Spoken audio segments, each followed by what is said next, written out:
नमस्कार दोस्तों, आप सभी का स्वागत है। What is SPR? एसपीआर है क्या? तो स्टैटिस्टिकली पेट्रोलियम रिजर्व्स एक ह्यूज स्टॉक पाइल्स है। पहला चीज़ आप इसको याद रखिएगा, ये एक ह्यूज स्टॉक पाइल्स है ऑफ क्रूड ऑयल, यानी क्रूड ऑयल्स का बहुत बड़ा सा स्टोर है, यानी स्टोर करके रखा गया। और ये क्यों? To deal with any crude oil related crisis. अगर क्रूड ऑयल से रिलेटेड कोई भी क्राइसिस होता है, जैसे कैसे क्राइसिस आएगा, जैसे मान लो कोई नेचुरल डिजास्टर हो गया, तो उस समय जो ये क्रूड ऑयल्स है, ये क्रूड ऑयल्स हो सकता है कि हमें ना मिले, हो सकता है वल्केनो आए, या हो सकता है कोई नेचुरल डिजास्टर आए जिसके कारण क्रूड ऑयल हमें ना मिले, या वार हो जाए। वार मतलब दो कंट्री या बहुत सी कंट्रियों के बीच में आपस में वार हो जाए तब, या अदर कैलेमिटीज़ के बीच में ये हमारा स्ट्रेटजिक पेट्रोलियम रिजर्व्स हमारा मदद कर सकता है अगर कुछ घटनाएं घटती हैं तो। ठीक है, तो इसीलिए हमने इसकी बात की कि क्यों रिजर्व किया हो सकता है। पर ठीक है, तो देखिए जो पेट्रोलियम रिजर्व है ना, ये स्ट्रेटजिक इन नेचर, पहला चीज़ आप इसको याद रखिएगा, ये एक स्ट्रेटजिक इन नेचर है। स्ट्रेटजिक मतलब ये कूटनीतिक, यानी कोई भी देश अपने भविष्य के प्लान करके चलता है कि भविष्य में अगर ये संभावना होगी तो हम कैसे अपने आप को इम्प्लीमेंट अच्छे से करेंगे कि अच्छे से रह सकते हैं। ठीक है, तो ये बातें रही। And the crude oil stored in this reserve, और जो ये क्रूड ऑयल स्टोर्ड है इन दिस, इस रिजर्व्स में ये यूज होंगी जब भी ऑयल का शॉर्टेज हो, यानी ऑयल का शॉर्टेज हो उस समय, और जैसे गवर्नमेंट उसको डिक्लेयर करे। ठीक है, यानी गवर्नमेंट ने डिक्लेयर किया कि क्रूड ऑयल का शॉर्टेज है या जो भी रीजन है, तो उस समय इसको हम यूज कर सकते हैं। ठीक है, तो देख रहे हो इसके बैकग्राउंड में एक फिगर होगा जहाँ पे ये क्रूड ऑयल रिजर्व करने के लिए रॉक्स के अंदर कटिंग हो रही है, और उस कटिंग के अंदर ही कुछ टेक्निक होते हैं जिसके कारण ये क्रूड ऑयल को रिजर्व किया जाता है। ठीक है, अब देखो जो ये कंस्ट्रक्शन है ना स्ट्रेटजिक क्रूड ऑयल स्टोरेज का, यह इसकी जो फैसिलिटी है ना storage, crude oil storage facility, ये कौन मैनेज करता है? तो managed by Indian strategic petroleum reserve limited. ठीक है, तो आप इसका नाम याद रखिएगा, ISPRL, ISPRL। ठीक है, यानी कौन इसको मैनेज करता है? तो Indian strategic petroleum reserve limited एक स्पेशल पर्पज़ व्हीकल है। ठीक है, एक स्पेशल मुख्य उद्देश्य से इसको लिया गया है, जो कि किसका सब्सिडरी है? Wholly owned subsidiary of oil industry board. ठीक है, ऑयल इंडस्ट्री बोर्ड का यह एक सहायक है, सब्सिडरी है, जो इस पेट्रोलियम रिजर्व्स के मैनेज करता है, यानी पेट्रोलियम रिजर्व्स के स्टोरेज को मैनेज करता है। ठीक है, आप ये भी जानते हो कि ऑयल इंडस्ट्री डेवलपमेंट बोर्ड हमारे देश में जो यह, ठीक है, और ये जो ऑयल इंडस्ट्री डेवलपमेंट बोर्ड है, यह under the ministry of petroleum and natural gas के अंडर काम करता है। ठीक है, बातें क्लियर? ठीक है, आपको यहाँ तक बातें समझ में आ गई होंगी। ऑयल इंडस्ट्री डेवलपमेंट बोर्ड यह इंडस्ट्री, ऑयल से रिलेटेड जो भी मैटर होते हैं देश में पेट्रोलियम का, ठीक है, उन सब पर ये काम करता है। ठीक है, ये हमारे इंडिया में है। ठीक है, अब देखो इससे पहले हम थोड़ी चर्चा करेंगे कि आखिर ये बात कैसा आई। तो under phase second of the petroleum reserve programme, यानी पेट्रोलियम रिजर्व प्रोग्राम का अंडर फेज सेकेंड, इससे पहले कोई एक फेज हुआ था। ठीक है, तो गवर्नमेंट ने अप्रूव किया है कि अंडर फेज सेकेंड का 2 एडिशनल कॉमर्शियल कम स्ट्रेटजिक फैसिलिटी, यानी 2 कॉमर्शियल के रूप में, और स्ट्रेटजिक मतलब मैंने बताया कूटनीतिक, ठीक है, फैसिलिटी के रूप में एक चंडी कोल्स जो कि उड़ीसा में जगह है, यहाँ पर आप देख सकते हो चंडी कोल्स उड़ीसा में, और पाडुडी, ठीक है, पाडुड्स जो कि जगह है आपका कर्नाटका में, और इनको यहाँ पे इस्टेब्लिश किया जाएगा किसको? पेट्रोलियम रिजर्व को। ठीक है, और ये किसकी मदद से? Public private partnership. ठीक है, इसका मॉडल क्या है? पब्लिक का भी रोल होगा, प्राइवेट इंटरप्राइजेस का भी रोल होगा, और उसके बेस पे ये काम करेगा। ठीक है, बातें क्लियर? अब चलते हैं नेक्स्ट स्लाइड की तरफ। देखिए, तो सबसे पहले फेज़ 1 में क्या हुआ? स्ट्रेटजिक पेट्रोलियम रिजर्व में फेज़ 1 में ये हुआ कि गवर्नमेंट ऑफ इंडिया ने अपने स्पेशल पर्पज़ व्हीकल प्रोग्राम के तहत, ठीक है, through its special purpose vehicle Indian strategic petroleum reserves has stabilised petroleum storage facility with total capacity of इतना मिलियन मीट्रिक टन्स। ठीक है, तो यानी फेज़ 1 के तहत गवर्नमेंट ने अपने यहाँ 5.33 मिलियन मीट्रिक टन्स 3 लोकेशंस पे अपना ये क्रूड ऑयल को रिजर्व किया है, विशाखापट्टनम, मैंगलुरु एंड पैडूर। ठीक है, आप इसमें देख सकते हो 1.33 मीट्रिक मिलियन टन्स विशाखापट्टनम जो कि आंध्र प्रदेश में है, वहाँ पे, ठीक है, आंध्र प्रदेश में, और दूसरा है यहाँ पर 1.5 मैंगलोर जो कि कर्नाटका में है, वहाँ पर ये क्रूड ऑयल एग्जिस्ट कर रहे हैं, यानी इनकी स्टोरेज कैपेसिटी ये है ये एग्जिस्ट कर रहे हैं, ठीक है, ये हैं। और 2.5 मिलियन मीट्रिक टन्स जो कि पैडूर कर्नाटका में है, ठीक है। तो ये पहले से ही फेज़ 1 के तहत थे। और फेज़ 2 की बात की जो अपकमिंग है, upcoming crude oil storage capacity under SPR statistically petroleum reserve second, जिसमें कि 4 मीट्रिक मिलियन टन्स जो कि चांडीकोल्स ओडिशा, ठीक है, मिलियन मीट्रिक टन्स चांडीकोल ओडिशा, और 2.5 मिलियन मीट्रिक टन जो कि पाडूर कर्नाटका में, ठीक है। यानी करीब 6.5 मिलियन मीट्रिक टन्स की कैपेसिटी वाला इट्स स्टैटिस्टिक्स पेट्रोलियम रिजर्व्स का आने वाला है उद्घाटन, ठीक है। यानी अपकमिंग क्रूड ऑयल स्टोरेज होगा, ठीक है, आने वाले समय में, ठीक है। बात क्लियर, जो कि फेज सेकंड के अकॉर्डिंग होगा, ठीक है। अब चलते हैं नेक्स्ट स्लाइड की तरफ। जो पेट्रोलियम रिजर्व स्टेबलाइज है ना, ये एक स्ट्रेटजिक्स है, ठीक है, ये स्ट्रेटजिक्स है। और क्रूड ऑयल जो स्टोर्ड है ना इस रिजर्व में, ये यूज़ कब होंगे, जब ऑयल का शॉर्टेज इवेंट हो, तो उस समय यूज होंगे, और जब गवर्नमेंट जैसा कहे वैसा, ठीक है, as and when declared so by the government of India, ठीक है। जो कंस्ट्रक्शन है ना of strategic crude oil storage facility का, ये कौन मैनेज करता है, तो इससे पहले भी आपने देखा था, Indian strategic petroleum reserve limited, ठीक है, एक स्पेशल पर्पज व्हीकल है ये, ठीक है। और ये किसके अंडर काम करता है, ISPRL oil industry development board के अंडर, ठीक है। बातें क्लियर। अब चलते हैं नेक्स्ट स्लाइड की तरफ, ठीक है। अब देखिए कुछ, ये तो मान लीजिए यहाँ पे क्रूड ऑयल आपका स्टोर हो जाएगा, ठीक है, क्रूड ऑयल इस जगह पे स्टोर हो जाएगा, ठीक है। लेकिन जैसे ही क्रूड ऑयल स्टोर होगा तो उसके बाद उसको रिफाइनरी तक ले जाएंगे। तो बहुत से हमारे देश में रिफाइनरी है, जैसे कि जामनगर रिफाइनरी है जो कि गुजरात में एक प्राइवेट है, जो कि रिलायंस इंडस्ट्री उसको ऑयल कंपनी का हेड है, ठीक है, मालिक है। और जामनगर रिफाइनरी में एक और रिलायंस इंडस्ट्री का है, ठीक है। ये एक्सपोर्ट वाला है, पहला वाला एक्सपोर्ट करता है, दूसरा वाला डोमेस्टिक पर्पज़ के लिए, यानी अपने ही इंडिया में यूज के लिए, ये भी प्राइवेट है, गुजरात में है, ठीक है। इसी तरह नायरा एनर्जी रिफाइनरी है, कोची रिफाइनरी है, कोची रिफाइनरी एक पब्लिक है जो कि केरला में है, ठीक है। बातें क्लियर। कौन इसको हैंडल करता है, भारत पेट्रोलियम कॉरपोरेशन लिमिटेड, ठीक है।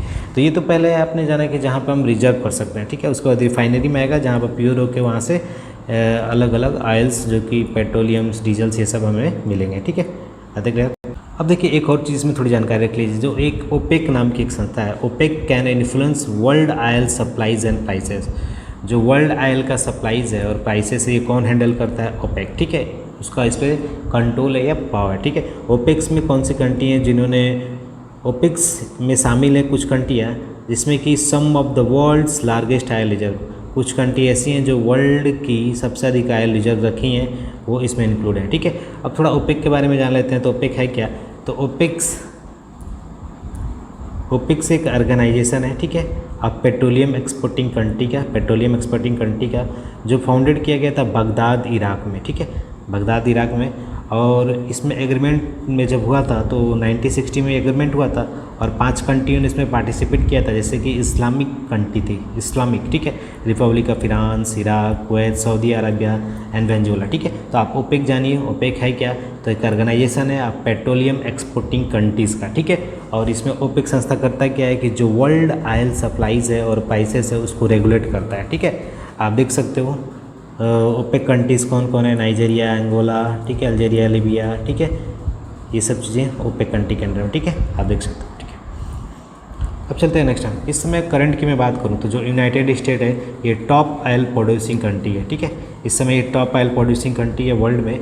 और करंट टाइम की मैं बात कर रहा हूँ, इस समय एवरेज 19.47, ठीक है, 19.47 मिलियन बैरल्स पर डे ये प्रोड्यूस कर रहा है, ठीक है। तो आप जानते भी हो एक बैरल में क्या होता है, 159 लीटर के बराबर होता है, ठीक है, 1 बैरल्स, ठीक है।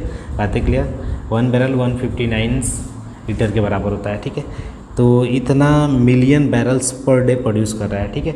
और इसका मतलब ये है कि जो ये 19% ऑफ द वर्ल्ड प्रोडक्शन है वो USA के पास है इस पेट्रोलियम का, ठीक है, क्रूड ऑयल का।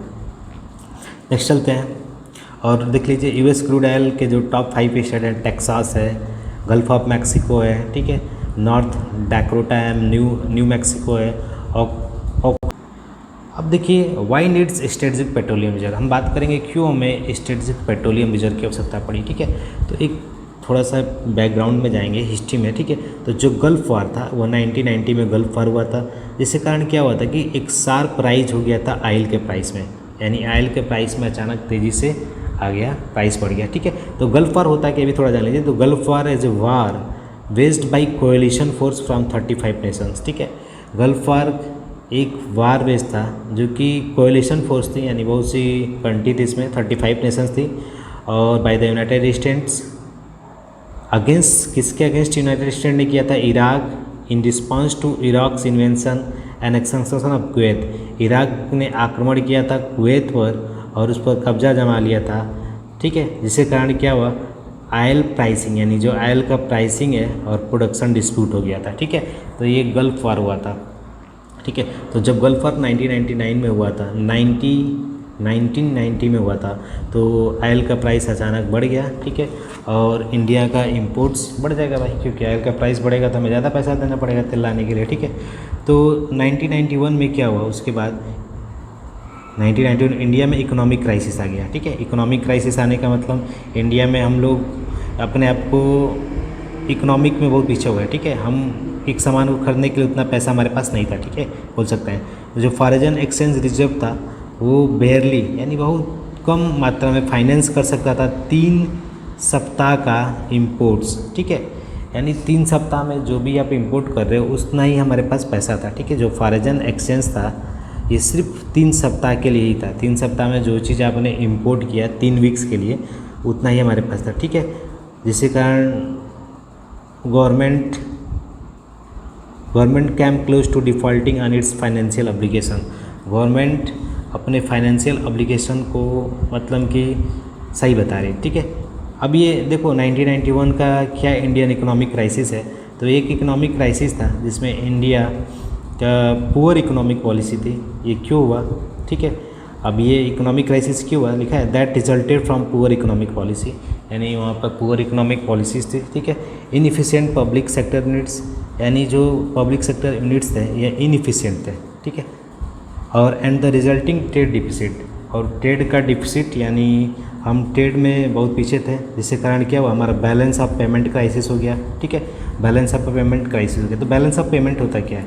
तो बैलेंस ऑफ पेमेंट का मतलब जैसे आप कोई चीज़ किसी देश से खरीदते हो तो आप उसको पैसा देते हो, और अगर मान लो वो आपके देश से खरीदता है तो आप उससे पैसा लेते हो। इस प्रकार जो आप नेट ट्रांजेक्शन दिखाते हैं वही बैलेंस ऑफ पेमेंट है। ठीक है, जैसे 10 रुपये का सामान आपने बेचा और इस 10 रुपये को सामान तो बेच लिया तो प्लस हो गया, आपको मिल गया, लेकिन आपने 8 रुपये को दूसरा सामान खरीद लिया तो नेट 2 रुपये का आपके पास बचा, 2 रुपया, यही आप बैलेंस ऑफ पेमेंट है। ठीक है, सिंपल सी बात मैं समझाता हूँ। ठीक है, तो क्या रीज़न था स्ट्रेटेजिक पेट्रोलियम रिजर्व का? तो आपने पहला जाना 1990 में गल्फ वार हुआ था, जिसके कारण गल्फ वार क्यों हुआ था? क्योंकि एक वार वेज हुआ था, कोएलिशन फोर्स थी 35 नेशन से, जिसको लीड कौन कर रहा था? United states. किसके खिलाफ? इराक के खिलाफ। क्यों? क्योंकि इराक ने आक्रमण किया और कुवैत पर अपना कब्जा जमा लिया, जिसके कारण ऑयल प्राइसिंग्स और प्रोडक्शन में डिस्प्यूट झगड़े होने लगे। ठीक है, बातें क्लियर? ठीक है, तो यहाँ तक बातें, ये 2 चीज़ें थी जिसके कारण ये सब चीज़ें हुई। ठीक है, इसकी आवश्यकता पड़ी। ठीक है, अब देखिए अभी आपने एक चीज़ पढ़ा होगा कि जो हमारा फॉरेक्स रिजर्व था वो 3 सप्ताह के लिए ही सफिशिएंट था कि वो इंपोर्ट कर सके। ठीक है, तो आखिर में फॉरेक्स रिजर्व होता क्या है? तो फॉरेक्स एक्सचेंज रिजर्व्स को हम बोलते हैं फॉरेक्स रिजर्व। ठीक है, इस चीज़ को याद रखिएगा। Are cash and other reserve asset, ये कैश होते हैं या अदर रिजर्व एसेट होते हैं, जैसे कि गोल्ड होता है, सेंट्रल गवर्नमेंट गोल्ड रखती है अपने पास। ठीक है, अदर मॉनेटरी अथॉरिटी होते हैं जो कि अवेलेबल होते हैं to the balance payment of the country. ठीक है, बैलेंस पेमेंट को मैंने समझाया कि अगर आपने किसी देश से कुछ खरीदा तो आप वो पैसा वहाँ पर दे दिए, और आपसे उसने खरीदा तो आपका पैसा प्लस हो गया, तो फाइनल जो रिजल्ट होता है आप ओवरऑल ट्रांजेक्शन के बाद वही क्या है? बैलेंस ऑफ पेमेंट है। ठीक है, ठीक है, तो देखिए फॉरेन एक्सचेंज रिजर्व्स को हम बोलते हैं रिजर्व एसेट्स। ठीक है, और इसमें इंक्लूड क्या है? फॉरेन बैंक नोट्स यानी विदेशी मुद्रा, फॉरेन बैंक्स डिपॉजिट, फॉरेन के bank deposit, foreign treasury bills, short and long terms foreign government securities, short term और लॉन्ग टर्म के फॉरेन गवर्नमेंट की security, as well as gold reserve. इसमें gold reserves भी आते हैं। Special diving rights. ठीक है, तो देखिए वर्ड है स्पेशल डाइविंग राइट। तो स्पेशल डाइविंग राइट है क्या? Special diving right. ठीक है, एक आर्टिफिशियल करेंसी है जो कि क्रिएट किया गया इंटरनेशनल मॉनेटरी फंड के द्वारा। ठीक है, विच use them for internal accounting purpose. ये किस लिए यूज होता है? तो इंटरनल अकाउंटिंग पर्पज़ के लिए कौन यूज करता है? International monetary fund. ठीक है, तो इंटरनेशनल मॉनेटरी फंड के कुछ मेंबर्स कंट्री हैं, तो उस मेंबर कंट्री इस SDR यानी स्पेशल ड्राइविंग राइट से उसका यूज करते हैं। ठीक है, SDR को क्रिएट किया गया था 1969 में, और किसके लिए? तो to supplement a shortfall of a preferred foreign access reserve asset. ठीक है, देखो SDR को लाने के पीछे मकसद ये रखा गया कि 1969 में इसको लाया जाएगा और लाने के बाद एक सप्लीमेंट होगा shortfall preferred foreign exchange reserve. ठीक है, यानी जो शॉर्टफॉल है ना preferred foreign exchange reserve asset का, यानी जो फॉरेन एक्सचेंज रिजर्व है उसमें जो शॉर्टफॉल कमी आ रही है उसको मेंटेन करने के लिए। ठीक है, जैसे कि मेनली गोल्ड यानी US डॉलर में। ठीक है, मान लीजिए फॉरेन एक्सचेंज रिजर्व लाने का पर्पज़ क्या है। ठीक है, तो आपने समझा कि फॉरेन एक्सचेंज रिजर्व है क्या? वो फॉरेन एक्सचेंज रिजर्व हमारी देश की RBI यानी सेंट्रल बैंक उसको मैनेज करती है। ठीक है, तो उसमें होता क्या है कि जो भी विदेशी मुद्रा है उस मुद्रा को रखा जाता है, जिसके कारण हमें मालूम चलता है कि हमारे देश में फॉरेन एक्सचेंज रिजर्व इतना है, जिसके कारण हम किसी भी कंट्री से अपना इंपोर्ट कर सकते हैं इस फॉरेन एक्सचेंज रिजर्व की मदद से। ठीक है, तो देखो जो ये एसेट्स होते हैं ना, ये बहुत से पर्पज़ करते हैं, सर्व मेनी पर्पज़, लेकिन must significantly held to ensure that a central government agency has backup funds. यहाँ पर लिखा है, देखो इसका पर्पज़ क्या है। तो ये एसेट्स बहुत से पर्पज़ यानी इसका बहुत सा उद्देश्य है, लेकिन जो सबसे इम्पोर्टेंट उद्देश्य है कि जब central government agency backup funds की बात करती है, अगर कोई भी देश में अगर मान लो कोई भी करेंसी, नेशनल करेंसी हमारे देश की डिवैल्यूज हो जाए या हम सीधे इनसॉल्वेंट हो जाए, यानी हमारे पास पैसा ख़त्म हो जाए, हम किसी को दे ना पाए, तो इस समय हम फॉरेन एक्सचेंज रिजर्व का एक बैकअप फंड्स के रूप में यूज कर सकते हैं। ठीक है, बैकअप फंड्स के रूप। ठीक है, बातें क्लियर? यानी फॉरेन एक्सचेंज रिजर्व का मतलब एक बैकअप फंड्स है। ठीक है, अगर हम कभी भी इंसॉल्वेंट पे आते हैं, यानी हमारा ऐसा सिचुएशन हो जाए कि हम पैसा पे ही ना कर पाएँ, ठीक है, उस समय। अब देखो करंट सिचुएशन की बात करें तो राइजिंग इनफ्लोज, ठीक है, इनटू द स्टॉक मार्केट। इस समय करंट सिचुएशन में हमारे देश में स्टॉक मार्केट में ज़्यादा पैसा आ रहा है बाहर से, FDI इन्वेस्टमेंट ज़्यादा हो रहा है, जिसके कारण जो इंडिया का फॉरेस्ट रिजर्व्स है वो सर्ज यानी $600 बिलियन से ऊपर चला गया है। ठीक है, इस समय हम 4th पोजीशन पे हैं। ठीक है, सॉरी 5th पोजीशन पर है। ठीक है, फॉरेन एक्सचेंज रिजर्व में देखो फॉरेन एक्सचेंज रिजर्व का अपडेटेशन होता रहता है टाइम टू टाइम। ठीक है, अभी वो भी जानेंगे कि हम किस पोजीशन पे हैं फॉरेक्स रिजर्व्स में। ठीक है, और ये कौन हेल्ड करता है? Central bank. ठीक है, और क्या क्या इसमें चीज़ें होती हैं? Foreign currency, bonds, pack deposit, gold, special dying rights, ये सब चीज़ें आप जान चुके हो। ठीक है, तो फॉरेन एक्सचेंज रिजर्व में क्या होता है आपने जाना, गोल्ड, बॉन्ड्स, फॉरेन्स, ट्रेजरी, ठीक है, स्पेशल डाइंग राइट्स, ठीक है, ये सब चीज़ें थी। अब देखिए country with highest foreign reserves, इसकी भी थोड़ी चर्चा कर लेते हैं। तो चाइना सबसे आगे है। ठीक है, देख सकते हो 3,349 बिलियन डॉलर उसके पास फॉरेन रिजर्व्स है। ठीक है, यानी चाइना इतना फॉरेन रिजर्व रखा है कि अगर उसके देश में कभी भी क्राइसिस आती है तो बहुत लंबे टाइम तक अपने आप को मेंटेन रख सकता है इस फॉरेन रिजर्व से। ठीक है, फॉरेन रिजर्व से। जापान उसके बाद दूसरे नंबर पे है, स्विट्जरलैंड तीसरे नंबर पे है। देखो ये डॉलर में ही काउंट होते हैं। ठीक है, फॉरेन रिजर्व। इंडिया भी चौथे पोजीशन पे, रसिया किस में है? 5वें पोजीशन पे। ठीक है, बातें क्लियर?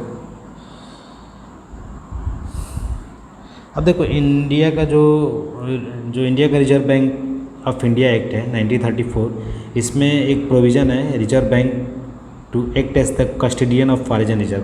ठीक है, ये फॉरेन रिजर्व का एक कस्टोडियन है और मैनेज करता है रिजर्व को विथ डिफाइंड ऑब्जेक्टिव। ठीक है, ये सब चीज़ें मतलब Reserve Bank of India main sole control करने वाला किसको है? फॉरेन रिजर्व को। ठीक है, और उसमें जो इंडिया RBI एक्ट है उसके तहत। ठीक है, कस्टोडियन ऑफ फॉरेन रिजर्व। ठीक है, इसको याद रखिएगा बस, RBI।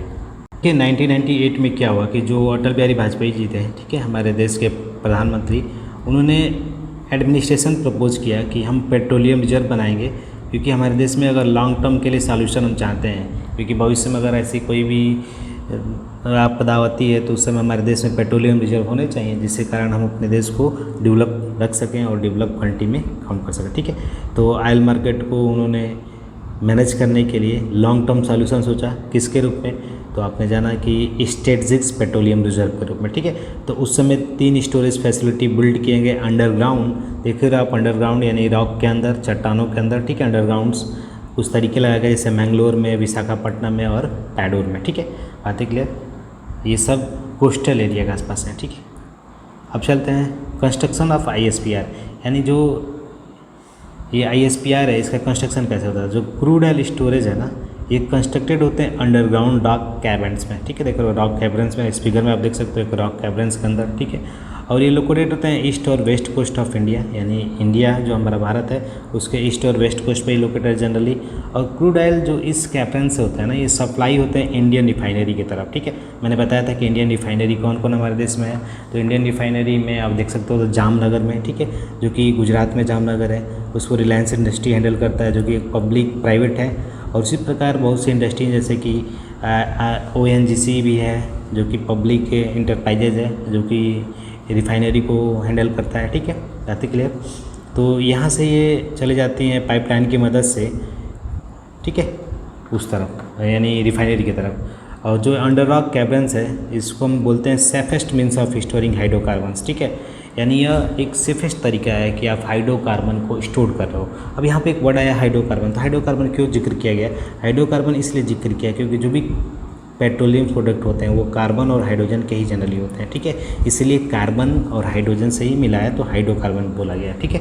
बातें क्लियर। देखिए अभी तक हमने क्या जाना, व्हाट इज SPR है क्या, ठीक है।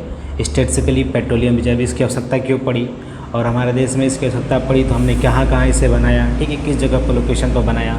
और इसमें कुछ रिलेटेड चीज़ें थी जो कि इस टॉपिक से रिलेटेड, जैसे फॉरेन रिजर्व होता है क्या है, ठीक है। किसी देश का अगर फॉरेन रिजर्व अधिक है तो वो देश क्या कर सकता है, ठीक है। बातें क्लियर। ये सब चीज़ें थी। और बैरल क्या होता है, ठीक है। तो बेसिक चीज़ें भी हमने जाना। तो आज के लिए बस इतना ही, मिलते हैं अगले क्लास में नए कंसेप्ट के साथ। तब तक के लिए धन्यवाद। जय हिंद।